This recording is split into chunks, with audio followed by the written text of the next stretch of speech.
भारत का राष्ट्रीय गीत वंदे मातरम अब अधूरा नहीं बल्कि पूरा गाया जाएगा। और अब किसी भी सरकारी आयोजन में इस राष्ट्रीय गीत के कुल 6 छंद ही गाए जाएंगे, जिसकी कुल अवधि 3 मिनट 10 सेकंड की होगी। लेकिन सवाल है कि क्यों? आखिर जो राष्ट्रीय गीत 26 जनवरी 1950 से ही भारत के संविधान का हिस्सा है, उसे अब तक अधूरा ही क्यों गाया जाता था? आखिर जिस गीत में कुल 6 छंद हैं, उसके 2 छंदों को ही आधिकारिक तौर पर राष्ट्रीय गीत क्यों माना गया था?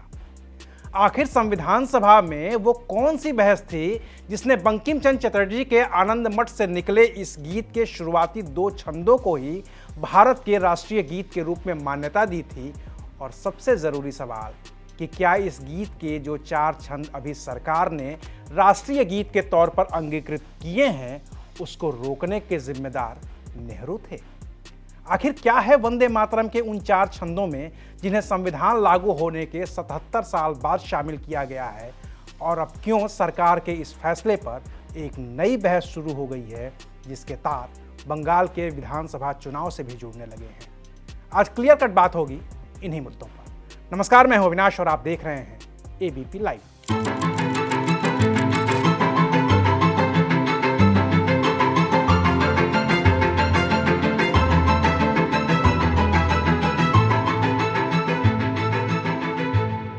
वंदे मातरम की रचना करने वाले थे बंकिम चंद्र चटर्जी। साल 1875 में ही उन्होंने इसके सभी 6 पद लिख दिए थे। लेकिन पहली बार इसे प्रकाशित किया गया था 1882 में, और तब भी ये एक अलग कविता नहीं बल्कि बंकिम चंद्र चटर्जी के बंगाली उपन्यास आनंद मठ का हिस्सा था, जिसमें संस्कृत निष्ठ बंगाली में ये कविता प्रकाशित हुई थी। तब भारत पर अंग्रेजों का शासन था और इस कविता का शीर्षक वंदे मातरम अंग्रेजों के खिलाफ चल रही लड़ाई का सबसे बड़ा नारा बन गया था। हर आंदोलनकारी, हर विरोध प्रदर्शन, हर एक क्रांति का अगर कोई एक और सर्वसम्मत नारा था तो वो था वंदे मातरम और इंकलाब जिंदाबाद। खुद रविन्द्रनाथ टैगोर ने 1896 में कलकत्ता में हुए कांग्रेस अधिवेशन में इस गीत को गाया था और पूरा गाया था। 1901 में जब कलकत्ता में फिर से कांग्रेस का अधिवेशन हुआ तो दक्षिणाचरण सेन ने फिर से इस गीत को पूरा गाया। साल 1905 में जब बनारस में कांग्रेस का अधिवेशन हो रहा था तो कवयित्री सरला देवी चौधरानी ने भी पूरा वंदे मातरम गाया था। इसके 2 साल बाद जब भीखाजी कामा ने भारत का पहला झंडा बनाया था तो उस झंडे के बीच में भी वंदे मातरम शब्द लिखा गया था।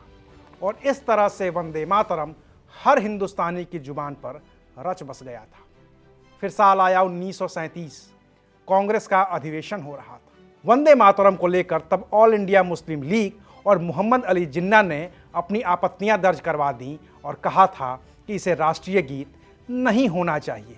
मुस्लिम लीग की आपत्ति थी कि इस्लाम में खुदा के अलावा किसी और की इबादत नहीं की जा सकती, जबकि वंदे मातरम के अंतिम पदों में मातृभूमि की तुलना देवी दुर्गा और लक्ष्मी से की गई है और ये इस्लाम के धार्मिक उसूलों के खिलाफ है। मुस्लिम लीग के अलावा कांग्रेस के वरिष्ठ नेता मौलाना अबुल कलाम आज़ाद ने भी यही दलील दी थी।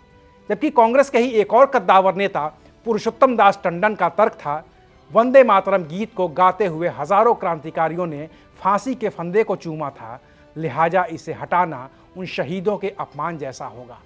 ये एक गीत नहीं बल्कि भारत की आध्यात्मिक आत्मा है, बहुसंख्यक आबादी की भावना है और इसका सम्मान किया जाना चाहिए। ऐसे में कांग्रेस ने इस मुद्दे को हल करने के लिए एक कमेटी बनाई।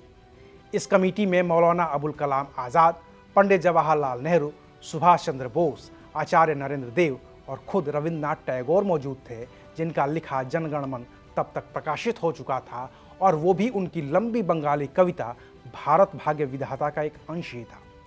विवाद सामने आने पर सुभाष चंद्र बोस ने रविन्द्रनाथ टैगोर से सुझाव मांगा कि क्या करना चाहिए।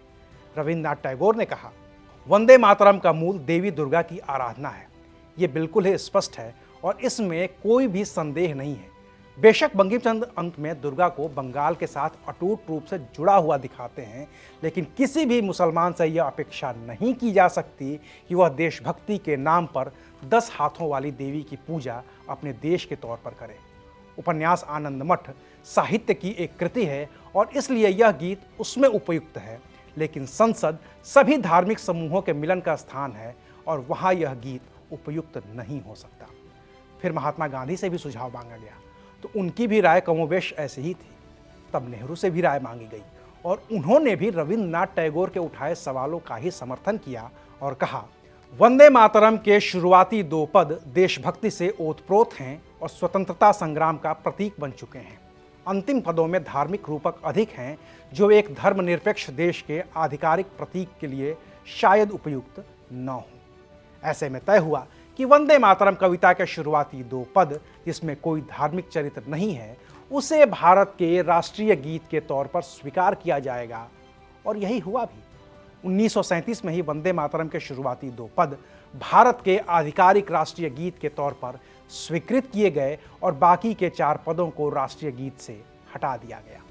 इसकी वजह यह थी कि वंदे मातरम कविता का जो मूल है उसमें भारत देश को एक देवी की तरह दिखाया गया है, उसकी समृद्धि की बात की गई है, उसकी पूजा की बात की गई है और उसे देवी दुर्गा के तौर पर दर्शाया गया है। लेकिन इस कविता के जो 2 शुरुआती पद हैं उसमें सिर्फ देश की बात है, मातृभूमि की बात है और इन दोनों ही पदों में कोई भी धार्मिक चरित्र नहीं है। लिहाजा 1937 में कांग्रेस के अधिवेशन में इस कविता के 2 पदों को राष्ट्रीय गीत के तौर पर मान्यता दी गई। इसके बाद जब भारत आज़ाद हुआ और उसका अपना संविधान बनकर तैयार हुआ तो 24 जनवरी 1950 को वंदे मातरम को राष्ट्रीय संविधान में जगह दी गई और उसे भारत के राष्ट्रीय गीत के तौर पर शामिल किया गया। उस वक्त संविधान सभा के प्रारूप समिति के अध्यक्ष डॉक्टर राजेंद्र प्रसाद के पास एक विकल्प ये भी था कि वो संविधान सभा में वोटिंग करवाते और जिस तरफ ज्यादा वोट होते उसकी बात सुनी जाती, लेकिन ऐसे में एक पक्ष की हार होती और दूसरे की जीत। लिहाजा किसी भी तरह का विवाद न हो, इसके लिए बतौर अध्यक्ष डॉक्टर राजेंद्र प्रसाद ने एक वक्तव्य जारी किया और कहा, जनगण मन के नाम से जानी जाने वाले शब्दों और संगीत की रचना भारत का राष्ट्रगान है, जिसमें शब्दों में ऐसे बदलाव किए जा सकते हैं जैसा सरकार समय आने पर अधिकृत करे। और वंदे मातरम गीत, जिसने भारतीय स्वतंत्रता संग्राम में एक ऐतिहासिक भूमिका निभाई है, उसे जनगण मन के समान ही सम्मानित किया जाएगा और उसे इसके बराबर का दर्जा प्राप्त होगा। मुझे आशा है कि इससे सदस्य संतुष्ट होंगे। राजेंद्र प्रसाद के इस वक्तव्य के बाद बहस की कोई गुंजाइश ही नहीं थी। लिहाजा सभी सदस्यों ने वंदे मातरम के 2 पदों को राष्ट्रीय गीत के तौर पर सहमति दे दी और फिर वो हमारा राष्ट्रीय गीत बन गया। आज की तारीख में भी जब संसद का सदन शुरू होता है तो उसकी शुरुआत भले ही जनगण मन से होती हो, लेकिन सदन का समापन वंदे मातरम के ही शुरुआती 2 पदों से होता है। हालांकि सरकार के नए नियम के बाद अब सब बदल गया है और सबसे बड़ा बदलाव ये है कि वंदे मातरम अब अधूरा नहीं बल्कि पूरा गाया जाएगा और इसमें वो 4 पद भी शामिल किए जाएंगे जिन्हें रविंद्रनाथ टैगोर के सुझाव और डॉक्टर राजेंद्र प्रसाद के वक्तव्य के बाद संविधान से हटा दिया गया था। साथ ही कुछ और भी बदलाव हुए हैं, जैसे पूरा वंदे मातरम 3 मिनट 10 सेकंड की अवधि में गाया जाएगा। अगर वंदे मातरम और जनगण मन दोनों ही गाया जाना हो तो वंदे मातरम पहले गाया जाएगा।